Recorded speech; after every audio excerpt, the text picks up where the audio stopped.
ज्ञान विद्यालय में आपका हार्दिक स्वागत अभिनंदन। हम पढ़ रहे हैं क्षितिज जो कक्षा 9 के लिए है और हम जो क्षितिज का काव्य खंड पढ़ रहे थे, मतलब पद्य भाग पढ़ रहे थे जो पाठ 9 से लेकर 17 तक है।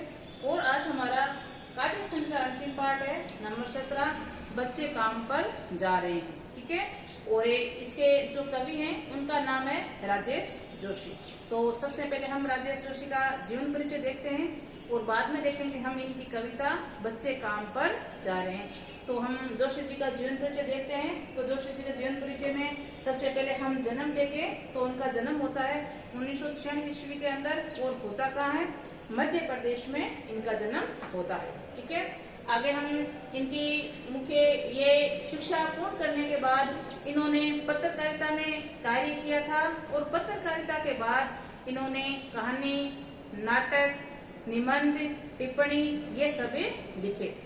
ठीक है, और इनकी जो पटकथाएं हैं, कई नाटक भी रूपांतरण किए हैं और छोटी पटकथाएं लघु फिल्म के रूप में भी इन्होंने कार्य किया है। और मुख्य हम इनकी जो रचनाएं देखें वो है एक दिन बोल पड़ेंगे, पेड़, मिट्टी का चेहरा, नेपटे में हंसी और दो पंक्तियों के बीच, ये मुख्य इनकी रचनाएं।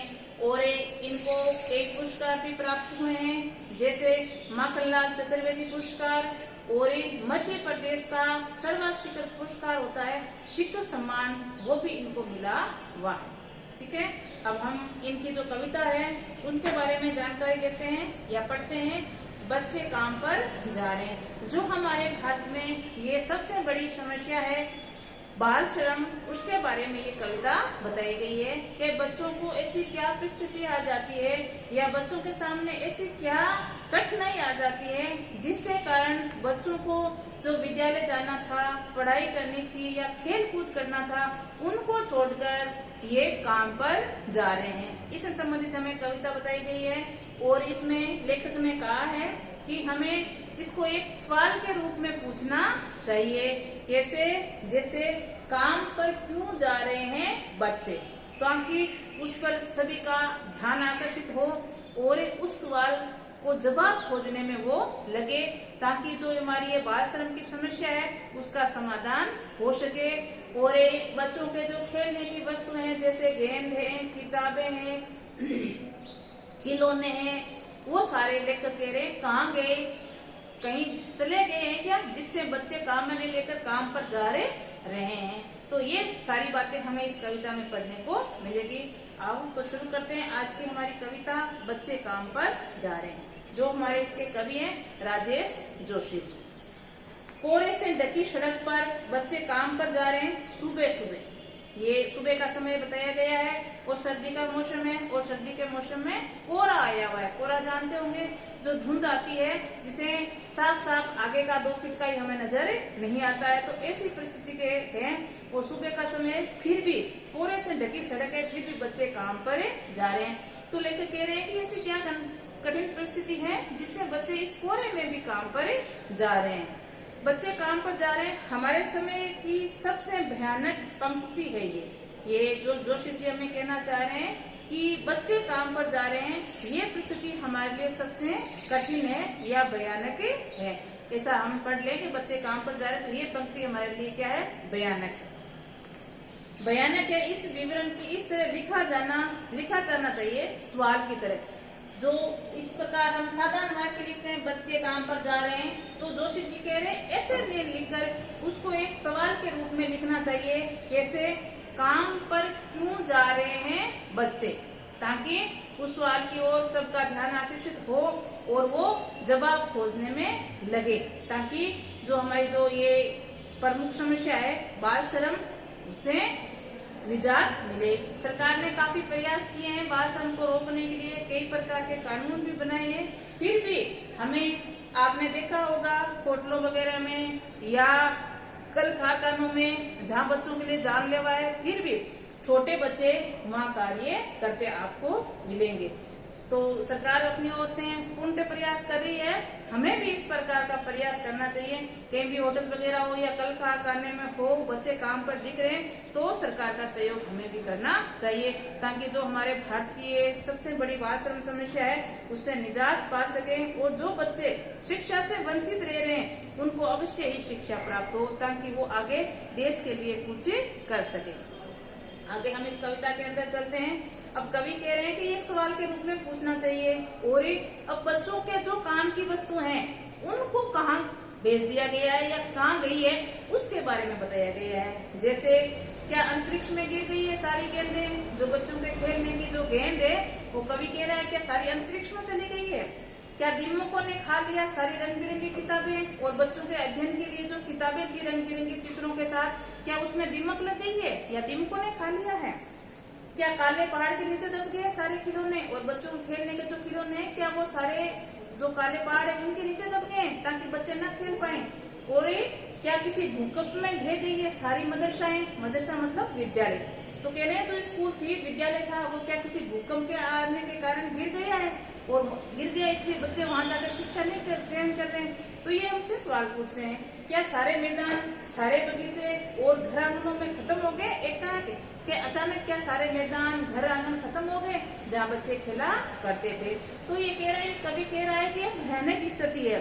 जिस बच्चों को गेंद से खेलना चाहिए, किताबों को पढ़ना चाहिए, खिलौनों से खेलना चाहिए, वो सभी बच्चे ये कार्य नहीं कहकर बाल श्रम करने के लिए काम पर जा रहे हैं। आगे देखते हैं, तो फिर बचा ही क्या है इस दुनिया में? कितना भयानक होता अगर ऐसा होता। कहते हैं कि अगर एक गेंदे वगैरह सारी आकाश में चली जाती, किताबों को दीमक खा जाती, वो खिलौने वो पहाड़ के नीचे दब जाते, मैदान घर आंगन एकाएक खत्म हो जाता, अगर ऐसी स्थिति हो जाती तो कितना भयानक होता। लेकिन भयानक है, लेकिन उससे भी ज्यादा ये है कि वो सारी चीजें हसब मालूम है। हसब मालूम का मतलब ज्यों की त्यों। गेंद अपनी जगह है, खिलौने अपने स्थान पर है, किताबें अपनी जगह है, विद्यालय अपने स्थान पर है, मैदान घर अपनी जगह है, कहीं कोई नहीं गया है। तो लेकर कह रहा है कि ये स्थिति सबसे भयानक है। क्या यहाँ सब चीजें होते हुए भी, सब अपने अपने स्थान पर विद्यमान होते हुए भी बच्चे काम पर जा रहे हैं। आगे देखते हैं, पर दुनिया की हजारों सड़कों से गुजरते हुए बच्चे, बहुत छोटे छोटे बच्चे काम पर जा रहे हैं। हम प्रतिदिन देखते हैं, सुबह सुबह अगर आपने कहीं ट्रेन वगैरह में सफर किया, बस में सफर किया, तो आपने देखा होगा छोटे छोटे बच्चे न्यूज़पेपर लेकर देने के लिए आते हैं। कोई बच्चे चाय लेकर आता है, कोई बिस्किट लेकर आता है। तो ये जो छोटे छोटे बच्चे हैं ये सारे बाल श्रम करवाए जाते हैं, यहाँ मजबूरी के कारण करते हैं। आपने जो सिग्नल है वहाँ पर भीख मांगते हुए बच्चों को देखा होगा, तो ये भी एक प्रकार की समस्या है। और जो कल कारखाने हैं जहाँ बच्चों के लिए जानलेवा स्थिति है, वहाँ पर भी भीड़ भड़ाके वाले इलाके हैं।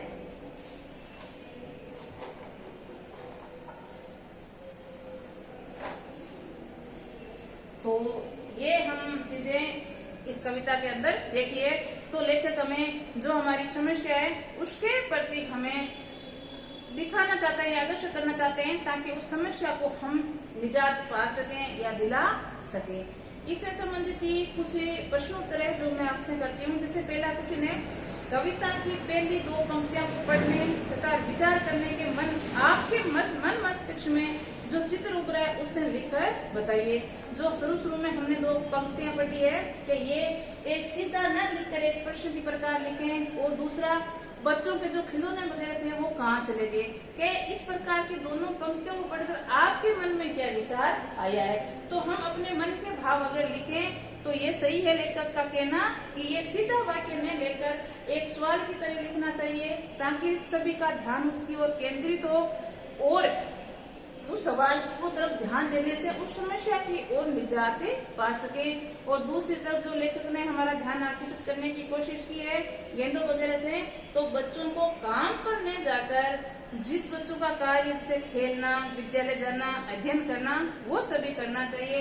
तभी जो हमारे समाज का, देश का ये बच्चे आगे जाकर विकास कर सकते हैं। अगला आपका क्वेश्चन है, कवि का मानना है कि बच्चों के काम पर जाने की भयानक बात तो विवरण की तरह न लिखकर सवाल के रूप में पूछा जाना चाहिए। सवाल कैसा, काम पर क्यों जा रहे हैं बच्चे, कवि की दृष्टि से प्रश्न के रूप में क्यों पूछना चाहिए। ये बात मैंने आपको अभी बताई। एक क्वेश्चन आया है कि कवि क्यों कहता है कि इसको सवाल के रूप में पूछना चाहिए, ना कि सीधा वाक्य। तो कवि हमारा ध्यान इसकी तरफ जाए, इसीलिए ये पूछना चाहते हैं, ध्यान आकर्षित हो इसलिए पूछना चाहते हैं, ताकि हम इस समस्या का समाधान हो सके। जैसे मान लीजिए आप कहीं होटल में गए हो और कोई बच्चा छोटा वहां कार्य कर रहा है, तो आप उससे वहां से हटा सकते हो। जो कानूनी प्रक्रिया होती है उसके तहत आप उसे हटाकर विद्यालय भेज सकते हो, जिससे वो बच्चा अपना भविष्य बना सके। तो ये एक सवाल की तरह होना चाहिए, इसीलिए कवि कह रहा है कि सीधा वाक्य नहीं होकर ये एक सवाल होना चाहिए, काम पर क्यों जा रहे हैं बच्चे। तीसरा आपका क्वेश्चन है, सुविधा और मनोरंजन उपकरणों के बच्चे वंचित क्यों है। जो सुविधा और जो जैसे खेलने कूदने के गार्ड मैदान, गेंदे, खिलौने और पढ़ने, इसे सुविधा से वंचित किए, क्योंकि कुछ ऐसी कठिन परिस्थितियां भी होती है जिससे बच्चों को काम पर जाना पड़ता है, और कुछ हमारे समाज में व्याप्त जो बुराइयां हैं उसके कारण भी छोटे बच्चों को होटलों वगैरह पर काम के लिए भेज दिया जाता है या करवाया जाता है। इसलिए आज के जो बच्चे हैं, जो उनको पढ़ना लिखना खेलना कूदना चाहिए, मनोरंजन के साधनों को अपनाना चाहिए, वो सुविधा नहीं अपनाकर वो काम पर जा रहे हैं। अगला आपका क्वेश्चन है, दिन प्रतिदिन के जीवन में हर कोई बच्चों काम पर जाते देख रहे हैं, देखा आपने कभी, आपको अटपटा भी लगा, तो आप किस में क्या राय है। तो मैंने आपको पहले बता दिया कि अगर आपने किसी बच्चे को देखा है काम पर जाते हुए या काम करते हुए, तो आप वहां से उसको कानूनी प्रक्रिया के तहत हटा भी सकते हैं और विद्यालय भेजकर उसको अध्ययन भी करवा सकते हैं, एक जागरूक नागरिक की तरह। अब है अपने शहर के बच्चों कब वो कहाँ काम करते हुए देखा, तो हमने जैसे कहाँ देखा, तो सफर वगैरह करते हैं ट्रेनों में, बसों में, पेपर देते हुए, चाय बिस्किट बेचते हुए, कल खाना में काम करते हुए, या होटलों वगैरह में खाना सर्व करते हुए, कई स्थानों पर हमने बच्चों को काम करते हुए देखा। ठीक है, तो ये था हमारा आज का पाठ, बच्चे काम पर जा रहे हैं, जिसका कवि है वो राजेश जोशी जी हैं, जो हमें जो हमारी ये बाल श्रम की समस्या है उसको लिए हमें बताना चाहते हैं किस प्रकार इससे हमें निजात पानी चाहिए, ताकि जो बच्चे हैं वो देश का भविष्य है, वो पढ़कर देश का नव निर्माण कर सके। तो आज के लिए इतना ही, नमस्कार।